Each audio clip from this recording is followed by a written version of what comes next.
have access to and download it, and, if you're interested in this further reading. So, whenever you're ready, you can begin.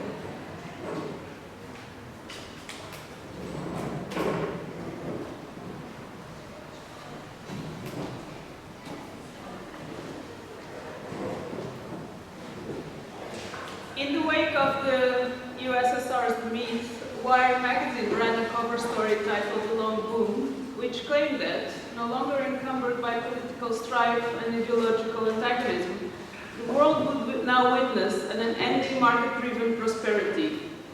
The convergence of media, computing, and telecommunications would inevitably beget freedom and direct democracy. But the fall of the Berlin Wall didn't mark the beginning of a global democratic era, rather its opposite. As a United States senator once said, the European welfare state was an aberration, an effect of the Cold War. Once communists had been defeated, social democracy became redundant. From this perspective, the fall of the Berlin Wall marks the beginning of what Colin Crouch came to call the post-democratic condition, whose effects are finally coming into fruition. Since 2008, through quantitative easing, new capital was massively created to prevent the devaluation of existing capital. But this excess liquidity did not find its way back into the production cycle. On the contrary, problem? Sorry, tell me. Oh.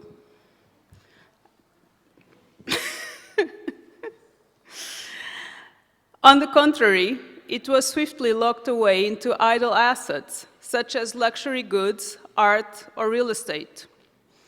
As the chairman of Sotheby's Europe, Henry Weidman, gleefully puts it, and I'm quoting from A Boom Without End, the text by Suhail Malik from Mood magazine, at the top end of the market, there is immense wealth. There is more wealth around than at any time in my lifetime.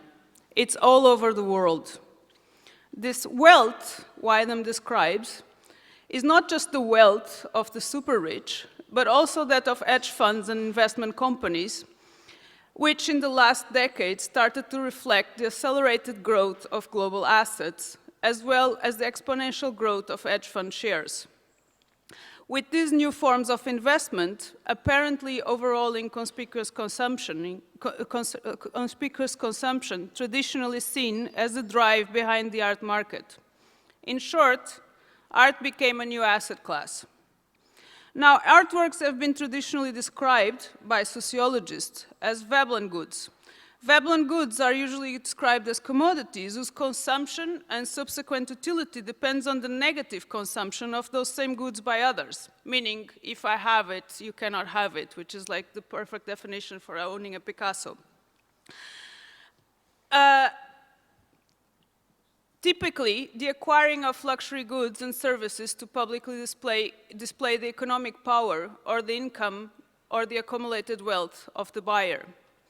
Hedge funds, on the other hand, are unprecedented vehicles for wealth creation, whose rise can itself be attributed to the deregulatory restructuring of finance since the 80s and the resulting exponential increases in the volume and velocity of global trading, investments and market, which is a process also known as financialization, the opening up of the former Soviet Union and of China to market liberalization, and the credit expansion policies of the banking system. Now, financialization is a term describing the monetization of assets, that is the representation of all possible and or future values, either as financial instruments or as derivatives of financial instruments, which can be exchanged on markets. For instance, a mortgage is a financial instrument that allows a worker to trade the promise of its future wages for a home. But financialization can also be defined as the long-run shift in the center of gravity of the capitalist economy from production to finance. This change has been reflected in every aspect of the economy, including in the increasing financial profits as a share of total profits, rising of debt relative to GDP, and the growth of what is known as FIRE, finance, insurance, and real estate, as a share of national income, together with the proliferation of exotic and opaque financial instruments and the expanding role of financial bubbles. In 1957, for instance, manufacturing accounted for 25% of the US GDP, while finance, real estate, and insurance accounted for only 13%. By 2008, the relationship had reversed, with the share of manufacturing dropping to 12% and fire rising to 20%. This data is from Paley Financialization, What Is and What It Matters, by the Levy Economics Institute. Some consequences of financialization are immediately obvious. For instance, wage stagnation. Credit has come to cover the gap between earning and spending, thus real wages have been in decline since the 70s. But to return to Suhail Malik, the key point here, however, is that, and I quote, "The increased total and operational liquidity of assets in recent years has generated febrile stock market activity in the richer countries, despite the decline in their manufacturing and production sectors. A consequence that makes little sense in terms of neoclassical economics, where capital is determined by real manufacturing capital and investment in production from which profits are attained." This quote, sorry, they are like all bundled up together. I should have separated them. In the middle, like you find a quote from the artprice.com, which is a hedge fund, investment fund dedicated to the purchase and commercialization of contemporary art, which explains that in less than 15 years, banks have spectacularly adopted the art market as efficient and liquid and have started offering very substantial credit lines for the acquisition of art, a practice that would have been unthinkable a decade ago. In fact, the risk of exposure, an absolutely vital factor in any financial or banking operation, is now much smaller on museum-quality artworks than on equities. Had this wealth been channeled into production, inflation would have likely ensued. The only way for financial capital to demand an increasing yield and a growing share of purchase power whilst insulating itself from the risks of inflation is to deflate the costs of labor and invest in social programs. Thus, in the diffuse world of post-Fordist economies, everything needs to be in permanent flow. But this surplus liquidity, which roams around the markets, also impacts artistic production. And I would like here to paraphrase what Rainier de Graaf said about architecture. Once discovered as a form of capital, there's no choice for art but to operate according to the logic of capital. According to a survey conducted by Julia Alperin and Nikante Patel for the Art Market newspaper, nearly 1/3 of the major solo exhibitions held in US museums between 2007 and 2013 featured artists represented by just 5 galleries. In their research, they analyzed 600 exhibitions submitted by 68 museums and found that 30% of prominent solo shows featured artists represented by Gagosian Gallery, Pace, Marian Goodman Gallery, David Swirner, and Hauser and Viort. More than 90%, or 11 out of 12, of the major solo exhibitions at New York Solomon Guggenheim Museum between 2007 and 2013 featured artists represented by the same 5 galleries. The figure was around 45% for single artist shows at the New York Museum of Modern Art, MoMA, and at the New Museum, the figure was 40%. One should also add that museums and top galleries regularly exchange loans and collaborate on acquisitions. By contrast, more than 2,005 artists live in the US alone, according to a 2011 report from the National Endowment for the Arts, and more than 250 international galleries took part in Art Basel Miami last year. For mid-level galleries, however, it wouldn't be possible to bankroll the production costs of an institutional solo show. As a consequence, either these galleries lose their most successful artists or their careers, unable to assess institutional venues, will eventually stall. The same issue plagues biennials and other large-scale international contemporary art exhibitions. With state funds rapidly drying up, the presence of commercial galleries and other forms of patronage is increasingly felt, a likely symptom of the increasing encroachment of this commercial sector in the defunded institutional scene. One cannot help noticing the glaring disparities in the distribution slots. While some artists enjoy the opulence of far-flung spaces or pristine viewing booths, others are crammed into corners, exhibit beside entry doors, or have their sound muffled by ambient noise. Aaron Farocki's film Transmission, just as like a side note, in the 2013 Venice Biennial was one of the most extreme cases of a work rendered invisible by the viewing conditions, and as Mohamed Salemi was mentioning just now before the talk, we can actually point to the 2013 Venice Biennial as the moment when Europe became fully Americanized, so when Europe, in like this American system of patronage entered the European institutional market. But market consolidation is not simply a matter of exhibition value. It's a multidimensional enterprise which entails a play between visibility and invisibility, with the visibility of cultural value concealing the financial operation it sustains. Artworks sold at Art Basel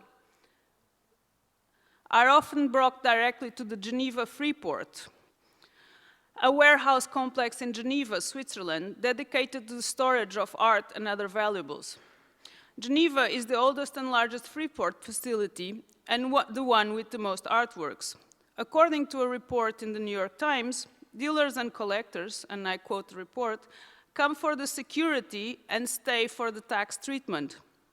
For as long as goods are stored here, owners pay no import tax or duties, which can be in the range of 5 to 15% in many countries.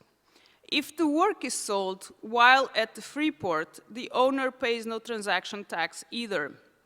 Once it exits the premises, either because it's been sold or because the original owner has moved it, taxes are owed to the country where it winds up, but for as long as the work is in the Freeport, it resides in no man's land. Only a few years ago, in fact, the Freeport was officially not part of Switzerland. As Claire McAndrew, an economist who has surveyed dealers and collectors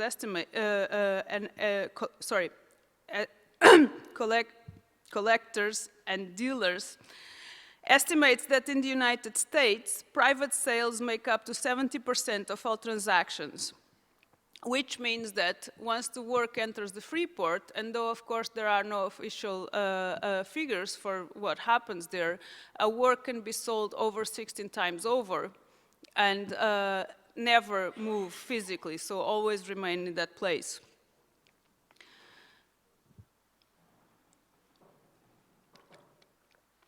One can infer how often do these artworks in fact change hands without ever leaving the Freeport. Their immobility, one could say, is the source of immense financial mobilization. There is also a striking equivalence with London apartment blocks, which were reportedly sold over 16 times over before construction was ever finished. Empty vessels for capital, completely voided of any social function. By engaging in market creation, financial agents have successfully managed to turn art and real estate assets, which were traditionally seen as illiquid assets, into a conveyor belt for liquidity. Sorry, I'm going to go back to, to another quote by artprice.com, which explains that free ports are therefore mainly a financial tool needed to virtualize the art market and act as an indisputable legal escrow for art market players as much as for tax authorities. The exponential development of free ports really shows that the art market in the 21st century is becoming global, efficient, and liquid. So no one knows how much art is stockpiled in the Freeport of Geneva, but according to Jean-René Sayard of the British Fine Art Museum, it was estimated that it's about 1.2 million works of art. Quoting Jean-René Sayard, it would be probably the best museum in the world if it was a museum. But a free port is no museum. A free port is an extraterritorial place exempt from the jurisdiction of the local law. A spatial equivalent, one could say, to the state of exception, which can be defined as a temporal exemption to the rule of law. Artworks, it goes without saying, are exceptional in more ways than the way they are stored. In the case of art, it is paradoxically the appeal to a value beyond monetary value that places the artwork at the remove from the turmoil of the markets. It is this remove which in turn functions as a guarantee of art's monetary value. I would like you to read the first quote, which is by J.C. Alwan, a writer for the Baffler, and refers to an evening he spent in an auction at Christie's. And it's interesting how he describes, like after describing all the procedures of the auction and how, like incredibly obscene all of this like display of wealth and all these people throwing their weight around are, he ends up by saying that the painting glowed, and in glowing, it seemed that its real subject was desire, a desire that refuses to be photographed or otherwise reproduced, let alone thought up as a column of numbers on the big Christie's board. So basically, he himself feels that there is like a higher value or like an appeal to a higher good that exists above and beyond this monetary value, like so the sum the work was sold for. Artworks are also said to inhabit a different kind of temporality than other material goods. But this temporality, as Nicole Demby notes, needs manufacturing. And this is the role of an institution whose modes of mediation premise themselves on art construed as at once a priceless and universal good and one subject to propriety laws, end quote. The museum, one could say, turns art into an entity which is both autonomous from, yet depending on, the ruling economic logic. From this perspective, what blue-chip galleries are selling is privileged access to the institutional scene whose exhibition monopoly they hold. In its strict meaning, as Peter Berger notes, the term artistic autonomy is an ideological category that blends together an element of truth, the praxis of art not being totally assimilated to social praxis, with an element of untruth. The apostatization of this fact, which is the result of an historical process, is recognized as the essence of art. Since the end of World War II, this institutionally mediated gap between different notions of value, artistic on one hand, economic on the other, began to be represented as a sanctioned zone of freedom. Art, lionized as an unassailable realm of cultural expression, acts as a container for this concept of absolute freedom, a realm of abstract representation in which new subjectivities can hypothetically be imagined, allegedly breaking away with the constraints of capitalist sociability, to quote them again. In the early 50s, the Central Intelligence Agency, CIA, in the United States, began to pour significant resources into the promotion of abstract expressionism. The style was seen as a placeholder for American values, like free speech and free markets, as well as the best way to challenge both the socialist realist style prevalent in the Eastern Bloc and the dominance of European modernists in the art markets. In '59, the Documenta 2 in Kassel marked a peak for gestural abstract painting. Here, 14 years after the end of World War II, a central tendency of painting was celebrated, which presented itself as an international phenomenon spanning the entire Western world. Following this Documenta and a major tour of abstract expressionist works to several European capitals in the preceding year, the genre achieved official status. As Martha Rosler argues in her essay Culture Class art, creativity, and urbanism, the mid-20th century rhetorics of artistic autonomy, in the US at least, reassured the knowing public that formalism, and all the more so abstraction, would constitute a bulwark against totalitarian lenience. This tacit understanding had been especially persuasive in keeping prudent artists away from political engagement during the Cold War in the 50s. Under those conditions, only autonomous art could claim to be an art of critique. So artistic autonomy and the significance of abstraction as a world language were asserted and established perversely under what Rosler calls the progressive assumption that culture ought to be classless, unitary, and universal. As Nicole Demby notes, this formation is related to what Peter Berger calls the bourgeois realm of autonomous art, which we mentioned above. An aesthetic sphere for bourgeois self-understanding removed from everyday life that posits freedom as an unchanging essence of art. In this conception, the formal progression of Western art is both teleological and divorced from history, the product of Oedipal overcoming or of the whim of genius. Similarly, the liberal state rests on the revisionist fiction of the a priori existence of inalienable universal human rights, rights that did not emerge historically, bracketing out the sociological conditions that necessarily precede the individual conditions. The liberal state posits its subject, the free citizen, as a bearer of formal rights which grant him juridical equality while ignoring all other forms of systemic inequality. Art, one could say, functions as a symbolic analog to this notion of human rights. Much like artistic freedom, in the absence of a subject of collective enunciation, these rights are a meaningless fetish, impossible to actualize. But there is also a strange equivalence in the way both surplus assets and surplus populations are managed through the sliding doors of extraterritorial spaces.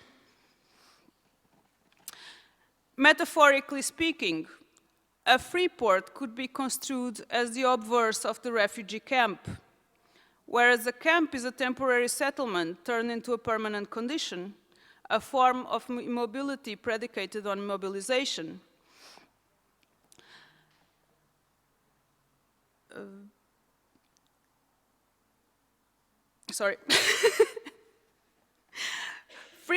Freeport and camp, one could say, form the upper and the lower edge of flows which seep through the cracks of national sovereignty. We can call them, perhaps, the nomos of postmodernity.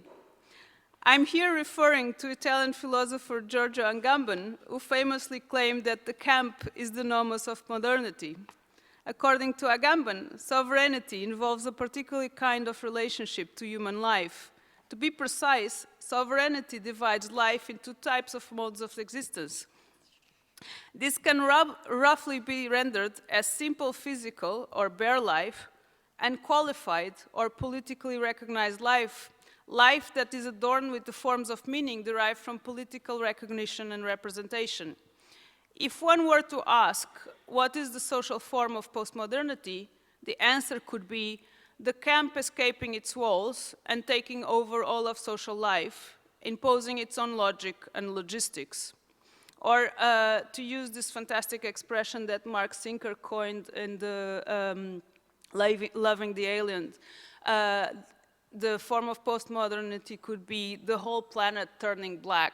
Black here means, or he uses the term black as an expression for the conditions under which the black population have lived during the whole process of colonization. The precarity produced by financial capitalism is not a temporary phase that will ultimately be overcome. It's rather a structural and inescapable long-term effect of the system itself. And I believe everybody knows the famous book Capital in the 21st Century by Thomas Piketty. Of course, his thesis is that as soon as the return on wealth exceeds the return on labor, which necessarily does under financialization, social inequality inevitably increases, because those who acquire wealth through work fall even further behind of those who accumulate wealth simply by owing it. Under the twin pressures of financialization and the digital economy, capital has finally emancipated itself from its relationship to labor, which is not to say it has done away with work, but it has overcome the need to pay formal salaries. So benefits like healthcare, pensions, and social safety nets have been replaced by barter and informal rewards. The global circulation of images and commodities goes hand in hand with increasing partitions in the social sphere, with segregation, disenfranchisement, and inequality. The opacity of cyber surveillance, underground economies, supranational cartels, corporate conglomerates, clandestine insurgency, structural violence, and enforced uprooting, arbitrary rule, informal forms of punishment, pauperization, alienation, and disenfranchisement are all epiphenomena of an imperial order, but this order only becomes apparent when you happen to bump against its edge. Against the backdrop of these globally consolidated financial vectors and the unstable identities they engender, it would be perhaps a good moment to revisit the Hegelian question, and these two questions are really famous because it's the, Theodor Adorno made them really famous. The Hegelian question whether art can survive in a late capitalist world, and the Marxist question whether art can contribute to the transformation of this world. Of course, the relationship between aesthetic and social forms is never straightforward. One could thus perhaps reconceptualize the problem of the collective subject as an historical agent as a problem of representation. How to represent transnational violence? How can capitalism be made visible? What aesthetic modalities do transnational economical partitions engender? Or better put, and to make use of the Night Workers' Manifesto, Notes on Marxist Art History, how does capital act on art and through what intermediaries? Which subjectivities are extinguished in order that capital might assert its autonomy, and what kinds of subjectivities are reinforced once it has? Aesthetic or stylistic differences were traditionally conceptualized as placeholders for individuation and employed as a strategy to counter mainstream forms of socialization. Yet the distinction between mainstream and counterculture lost its precision, whilst the difference between institutional and commercial venues has all but disappeared. The relationship between galleries and museums can't be explained by conveniently mutual taste or by some theological appeal to intrinsic value. Art is not a metaphysical entity, but the product of specific social relations, most crucially, and to quote Daniel Spaulding, of the historical dialectic between the autonomy relation and thus other social forms and relations that do not merely impinge on art, but which rather, whether negatively or positively, determine its form. In his book of 1972, Other Criteria, Leo Steinberg already argued that, for all its claim to autonomy, late modernist abstraction appears driven by a logic of design, in fact, by the very logic of Detroit styling it seeks to oppose: imaginistic impact, fast lines, speedy turnover. In other words, Steinberg suggests that, paradoxically, under the historical pressure of consumer culture, an identity is forged between modernist painting and its other.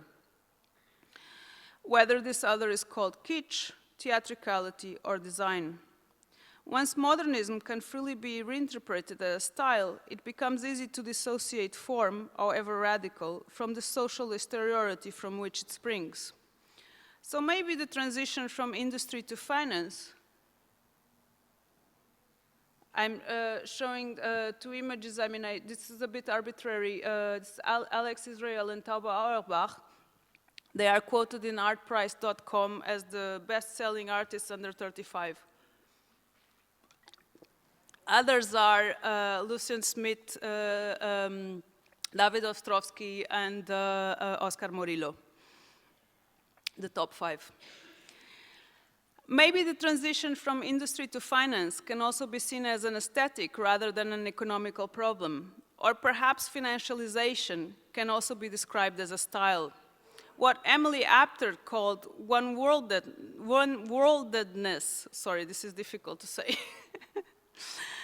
another name for empire, or what Didrich Diderson has described as a vulgar Laturian fairy tale, an aesthetics of affectivity which mobilizes nature at the service of a human agenda.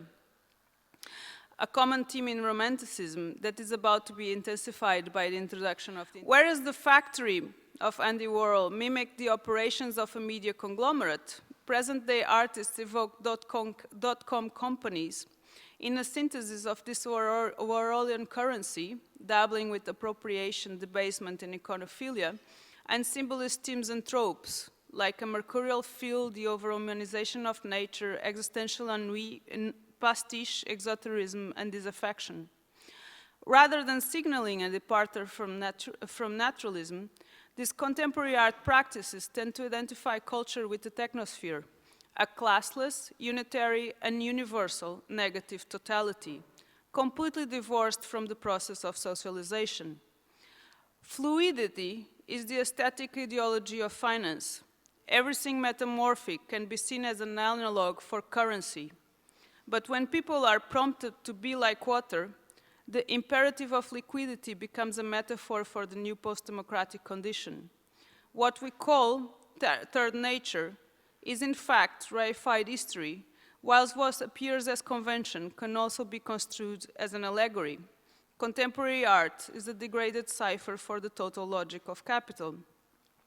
Now, to return to Rainer de Graaf in the guise of a conclusion, if we take the analogy with the architecture to its full conclusion, we may wonder if there was really ever such a thing as postmodern art at all. Perhaps what we witnessed was not a succession of artistic styles in a state of mutual polemic, but a shift towards a fundamentally different role of art altogether. In that sense, there may be ultimately no such thing as modern or postmodern art, but simply art before and after its annexation by capital. It is not, however, the purpose of this talk to assimilate artworks to the status of commodities or to dismiss contemporary art altogether as an entirely compromised field. The process of subsumption does not preclude, and in fact, it tends to generate an outside, that is, social forms and relations not totally captured by the commodity relation. So what I'm trying to say is that the term art can have contradictory meanings. It can refer to ways of effectively claiming representation, or it can refer to a mode of expression which employs a set of formal tropes as a means to limit ways of effectively claiming representation. The slippage between political and cultural representation is not a conflict between contemporary art, good, and the art market, bad. It is a conflict between two political worlds and their allegorical correlates. In this sense, modernism and postmodernism are not chronological eras, but political positions. Or better put, much like the term art, the term modernism came to acquire two diverging or even conflicting meanings. The first, which became shorthand for artistic autonomy, sees history as the schematic process through which art rids itself of any reference to political strife. The second insists that there is a correlation between the modern regime of representation and the constitution of a subject of collective enunciation. From the perspective of the former, there is no historical dimension to contemporary art, just an explosion of stylistic egotism made possible by the demise of media-specific mandates. We are thus living in a post-critical, post-political, post-democratic era. According to the second, however, modernity never ceased to be a battleground, and the present is constantly at war with itself. Thank you. What you're saying, it's the whole umbrella of liquidity. Yes. Yeah. Pretty much. I'm asking a question, I don't know. Yes. But liquidity... Can you share with us? Yeah, do we have a yes.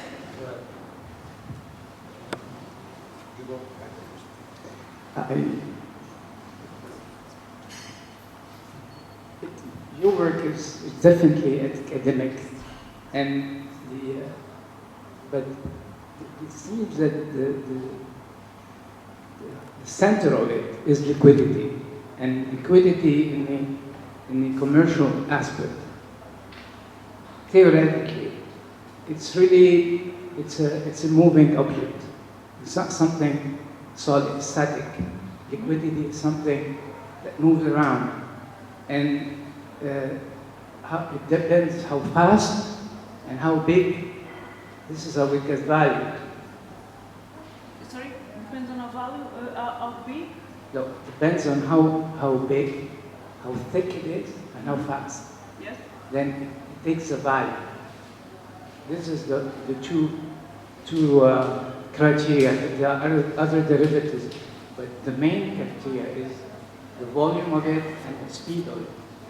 Now, and then you grab from the other side of art. It's always seemed that you are bombarding or you are hard hitting the commodity, the commodity aspect of liquidity. Yes, but what is the question? So the question is, why are you stigmatizing yourself, or at least this course, between liquidity and separating the two words, at least the two words, that part of it is on the art side and part of it it's on the commercial side. Oh, I wasn't separating these two words in this sense. I was like separating these two meanings of the word value when one addresses artistic value, because of course like art has a value that is not, it's because it has this appeal to an higher value that cannot be assimilated to economic value, that it functions as an economic value. That's what I was trying to distinguish. Yeah. Or that's not what you mean? No, it's okay, because the reason I'm sort of concerned, the fact that art is like an asset. Yes. If it takes, it's a form of asset. Yes. Well, finance has to value it, and it takes a whole dimension of it, which is naturally, if I was an art student, I had a critic towards this kind of asset, rendering art as an asset side. But there are other values or other commodities that use the same procedure, and they have the same value as art. I wouldn't say the same value, no. Well, I think, human being, I'm talking about survival, I'm talking about, that's the difference, is that if you see it artistically, you have to put it on one side. But if you see it as, if humans see it as a survival, then he is on the other side. I'm sorry, I don't follow what you mean by as a survival. Because it's, so what happens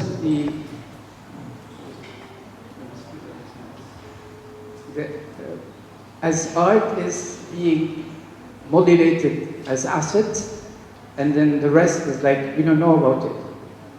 The rest of what? Is that what you're trying to say? The rest of? The rest of, like, we all know what art is becoming in terms of assets. Yes. And you mentioned all this. Yes. But you seem to criticize it from the art itself, from other artists who are smaller and climbing, as if you are becoming an artist, and then suddenly 1% of your work, or the nation work, becomes art as a commodity, which is true. Well, I mean, I'm not sure if this is what you meant, but I don't think that all art lends itself to the process of communication equally, you know, like it's clear, and this is one of the things I wanted to address, like the market doesn't simply purchase art, the market produces art, it produces a type of art, it produces a type of aesthetics. That was what I was trying to address.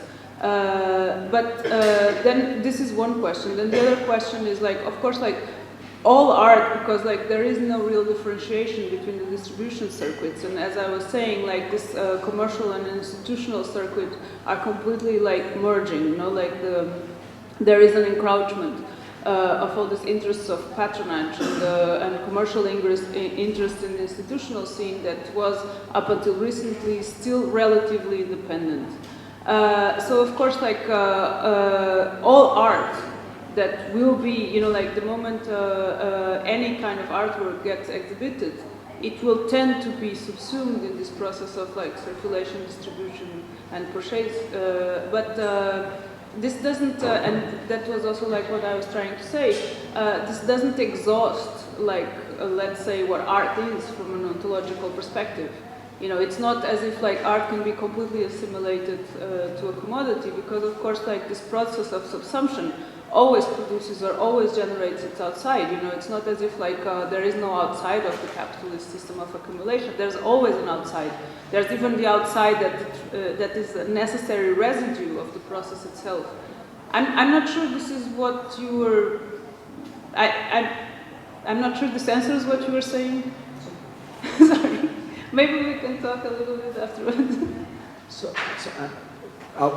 First, I wanted to make a footnote to the historical sort of like anecdote that you brought up about the promotional abstract expressionism in the 50s, right? Because I actually studied with Serge. This is the second time I'm bringing up that I studied with Serge, who actually like published the most important book on this relationship, called How New York Stole the Idea of Modern Art.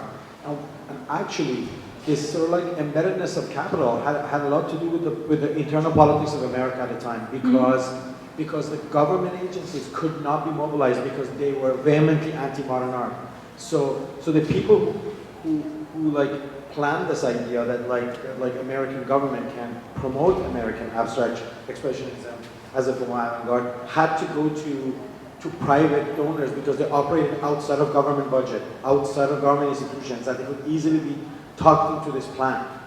So this history of like elite being brought into a geopolitical art project goes right to the point that you brought up, right? Because of this problem that the Congress was vehemently against communist art or abstract art because they see it as like non-Christian and non-American, right? Yes, and also like because most of the artists of this generation were professed communists, like Mark Rothko, for instance, he was like a member of, yeah.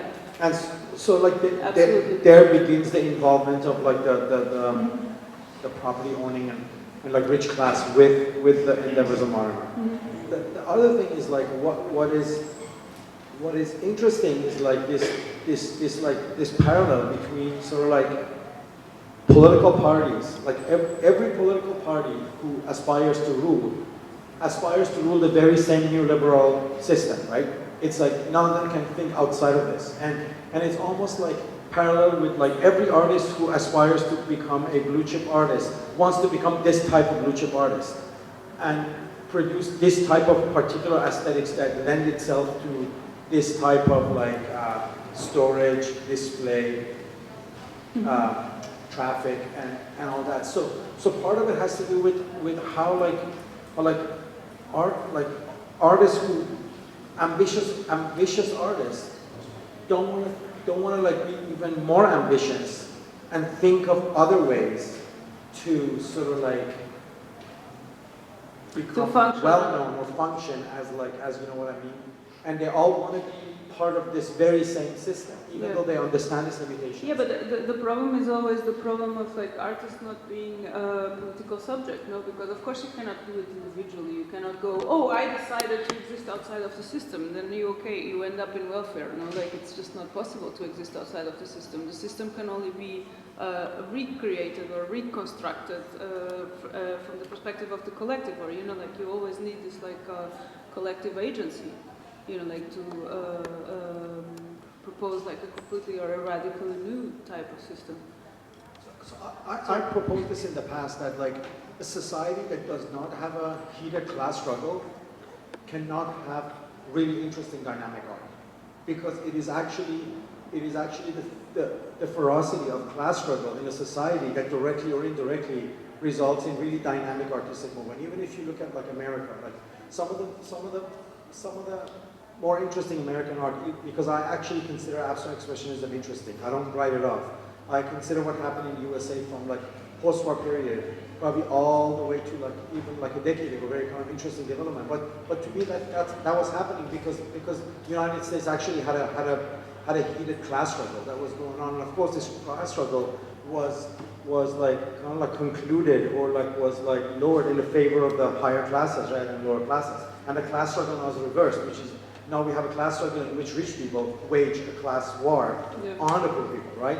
And so really the problem cannot be addressed just in the art world. It's a much larger problem, and it's a political project of sort of like injecting class consciousness and injecting class struggle back into the society, which will then help like reignite the type of artistic subjectivity and artistic collectivity that directly or indirectly results in sort of like, hate the word, higher quality work or more high quality work. Of course, it's a much larger problem. The problem is like whether art has a role to play in it, because of course, like the issue is that, and that's also what I wanted to mention, is that you know, it's very easy to lump everything together and to say, you know, like all art is like subsumed into capital. So, you know, like art is in and of itself something that is already completely compromised. It's a realm of experience that is entirely compromised, and therefore, you know, like just, you know, forget it, like do away with it altogether. I actually disagree with it. I think that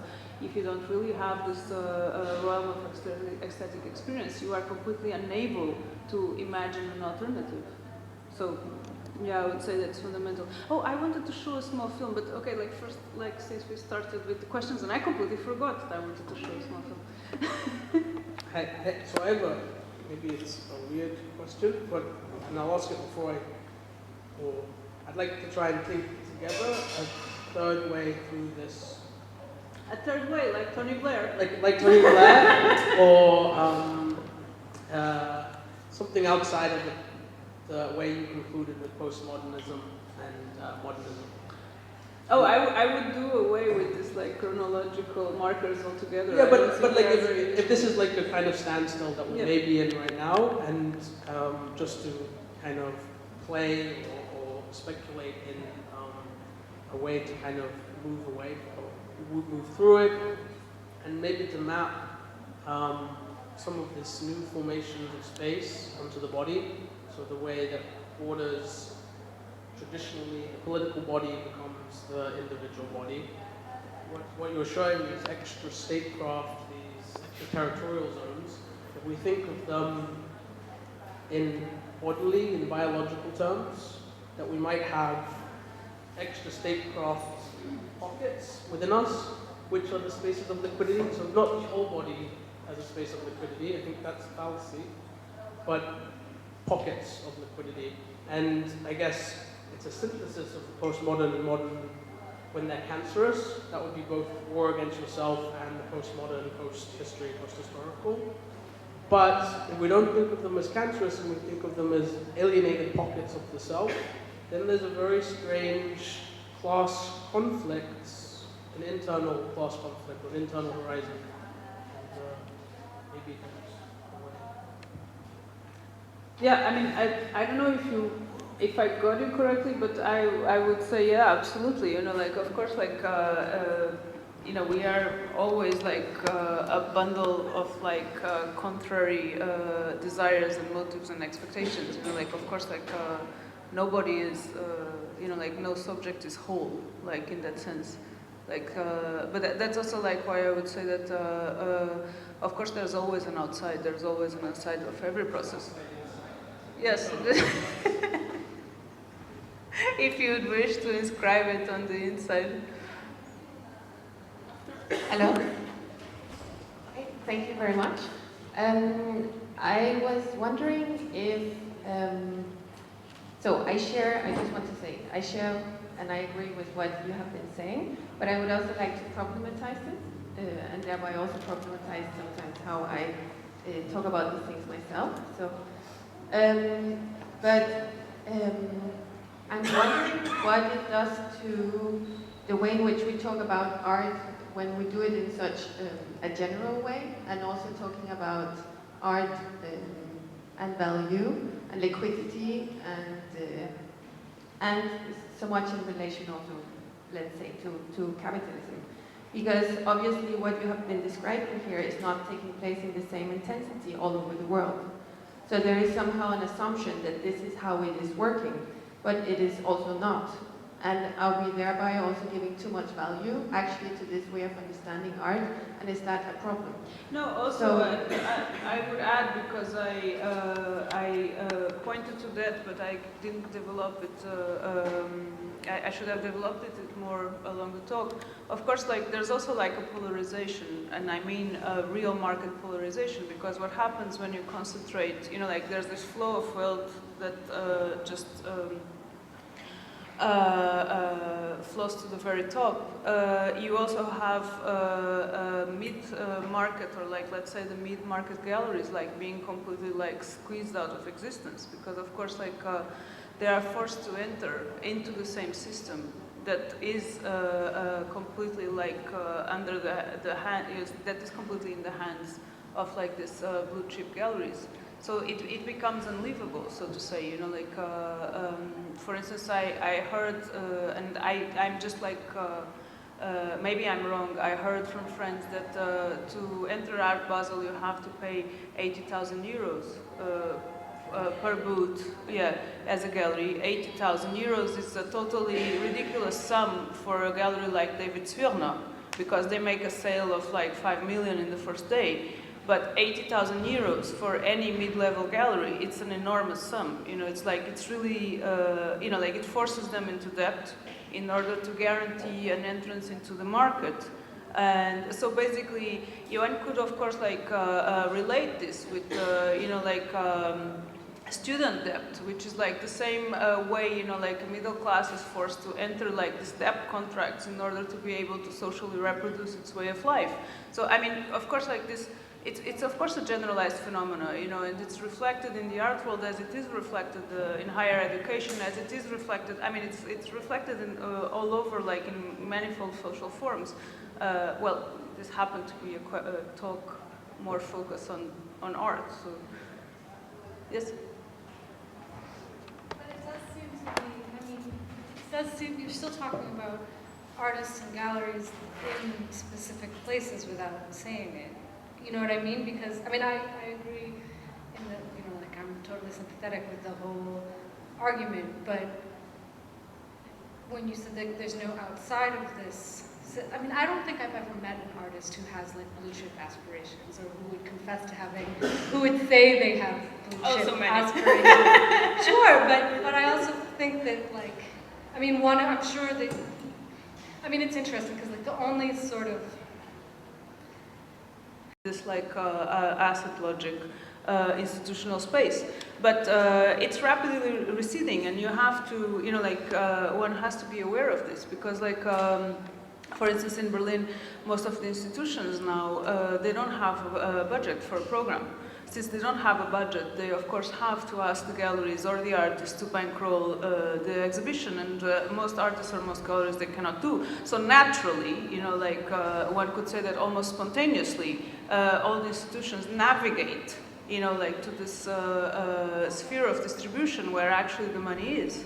And also because, you know, like there's a whole institutional logic that is feeding into it, because of course you have to keep the museum open, and then you have to have like attendance figures, because now of course like you know, your viability is also pegged to attendance figures. So you know, like you also have to bring in a crowd, and you know, like you have to pay salaries, and you know, and so on and so forth. So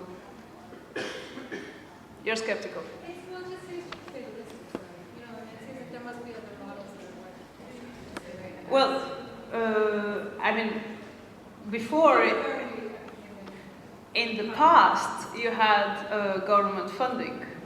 You know, you had the National Endowment for the Arts and all types of like public funding dedicated to. But in some places you didn't. True.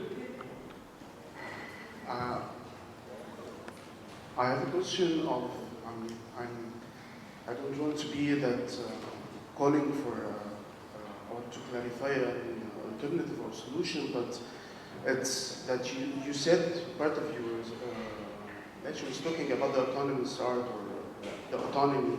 That it Notion could of be, autonomy. Yeah, that it could be like something different from, and I want you to clarify more how could be the autonomy, of the notion of autonomy could be something not involved in the system of the art market.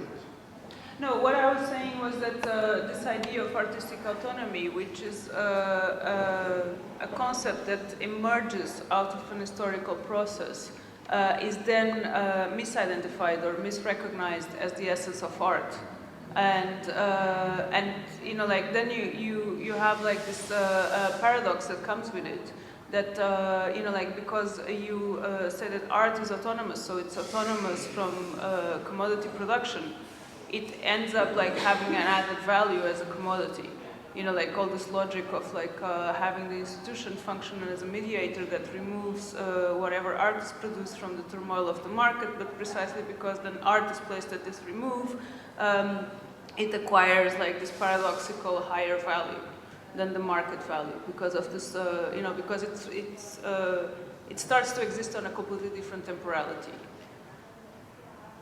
But it's a temporality that is manufactured. That I mean, I don't know if this is clear enough.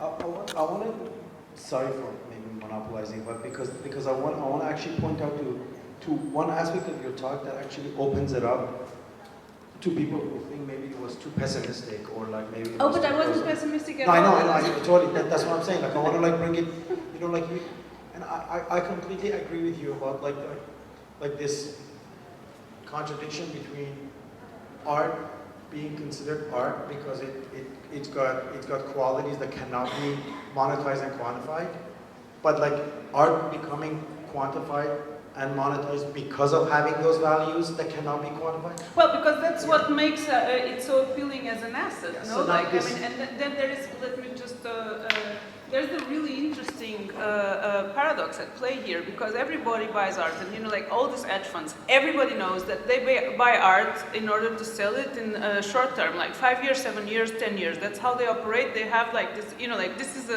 a policy. You know, it's stated in their performance protocols that they will, you know, liquidate the assets they acquired within this time frame. But yet, everybody says that buying art is a passion. So, you know, like, there's an absolute contradiction in between, like, what they actually do and what they say they do.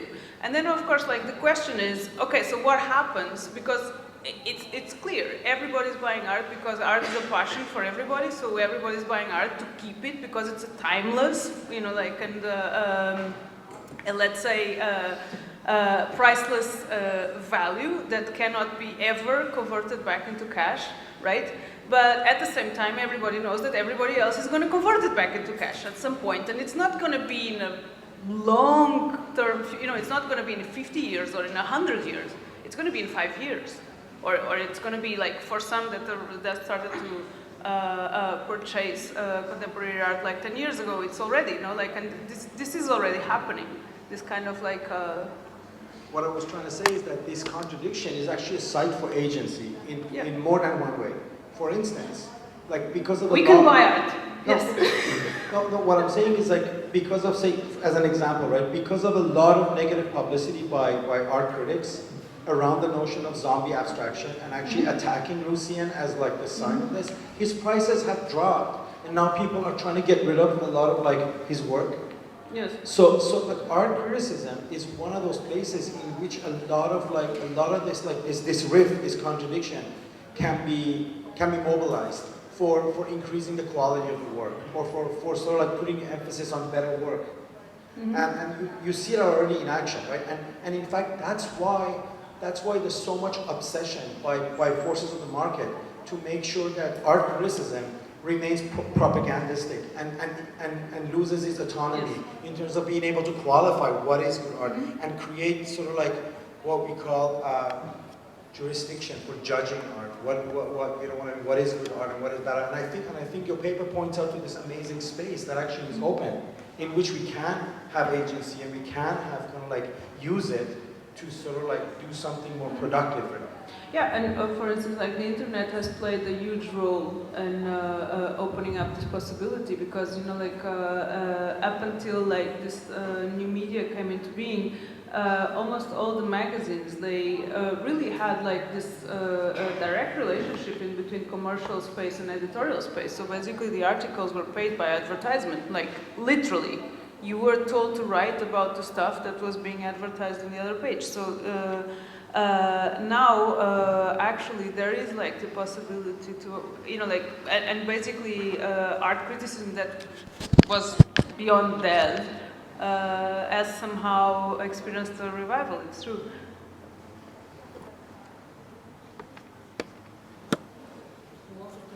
Yes, we want to show a film.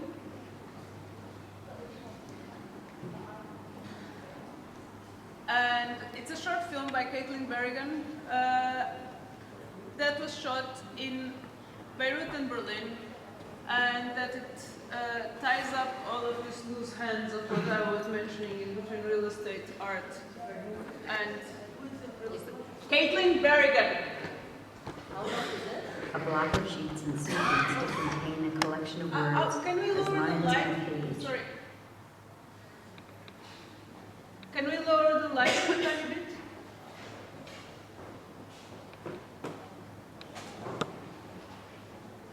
Maybe? Hello? Oh, thank you. It's called Vacant Address, and the artist is Caitlin Berrigan. Waiting to be conjured into time, the time it takes, by you, the reader. To take up space by other means is also possible, whether it is paper pages or data, or a haunting in your memory, such as a novel so lucid that it becomes hard to distinguish from your own memories, or one whose characters you love so deeply that you miss them in your life. Or maybe you were perpetually dissatisfied by an unfinished novel you lost on a train. It wasn't worth replacing, but you still hold its incomplete narrative in your mind, where it takes up space. Or there is the possibility that you lost the line of the plot.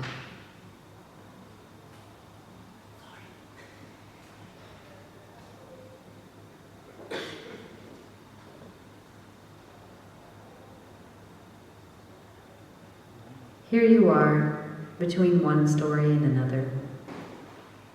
After reunification in Berlin, the future is being built since decades.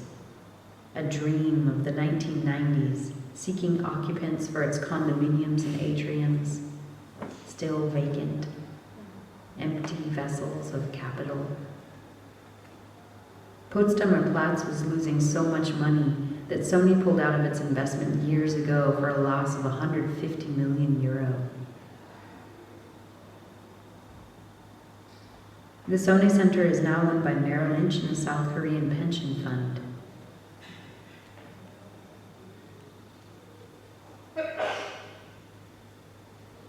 Do the Korean pensioners worry whether the nameless doorbells will affect their investment portfolio?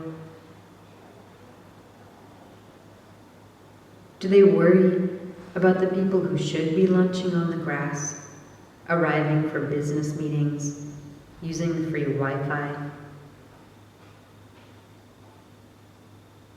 Who should be rushing from lobby to lobby? But you were pretty sure that these characters must have wandered off into other storylines.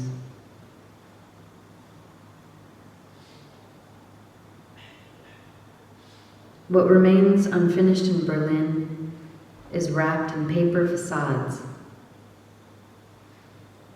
which means that sometimes the shadows are in the wrong places. It can be nice to have them there even on a gray day. A private wilderness grows within the scaffolding. But you notice they forgot to reflect the sky in the windows.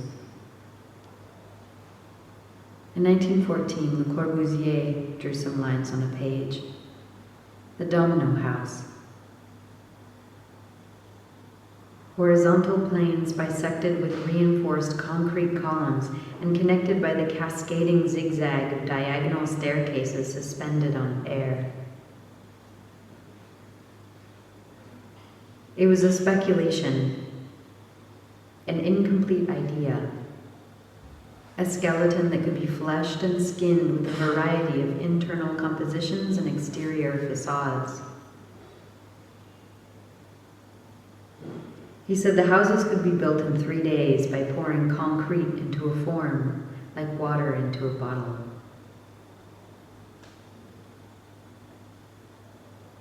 These conceptual lines were repeated into the Chronicle of European modern architecture. And like a rewilded organism, the model replicates as lines in space across the globe, wherever access to cheap concrete and raw steel can be found.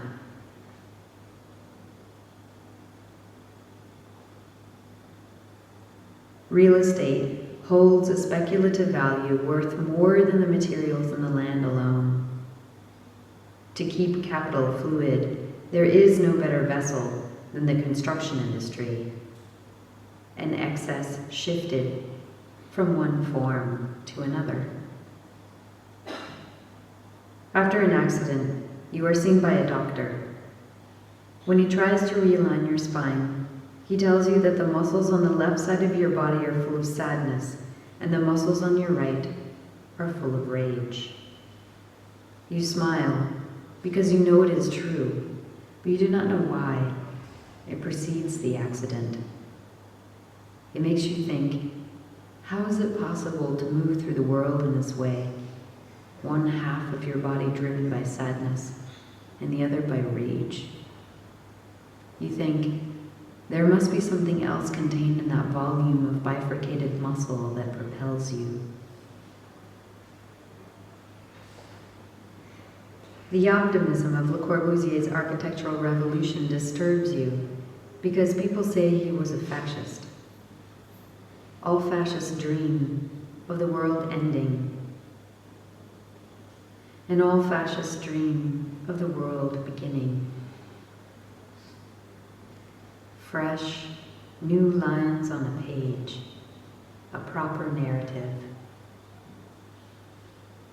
It is sloppy, this porous landscape full of plot holes that the world has produced. Wormholes, rabbit holes, black holes that irretrievably swallow the lines of a narrative of progress. Plot holes take up space, or rather, they define a volume. You drive north from Beirut, looking for Betroun, where you ate the best fish sandwich in your life.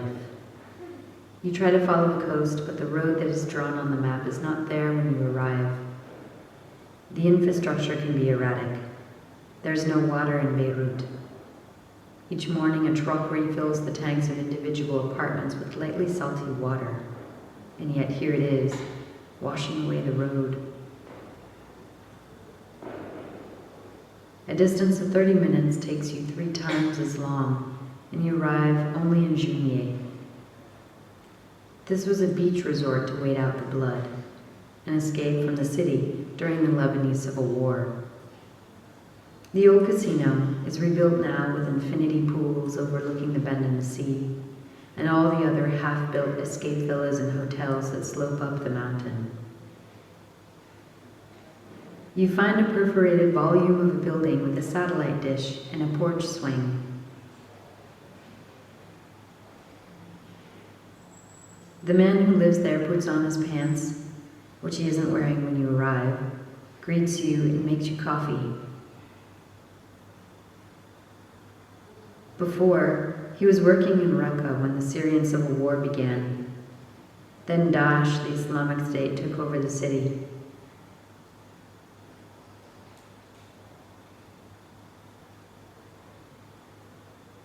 It wasn't so bad for him under Daesh, he said. There was food and health care. But the fascists wouldn't allow him to drink or smoke hash. So he came here to Junier, to this unfinished hotel. It has stood here for 20 years. He looks over it for the owner who lives abroad, who is waiting for the right time, the time it takes.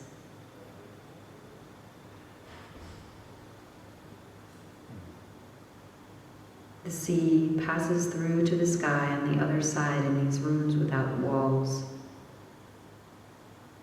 He invites you to look at the view with the single request that you take photographs of his cat. He doesn't want the pictures. He just wants them to be taken.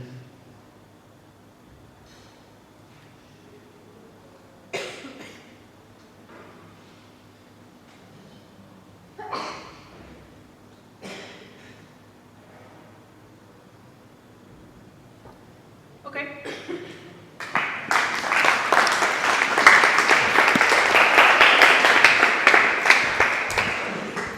If we don't have any more questions, thank you so much for attending. Do we have more questions? No? Okay. Bye-bye.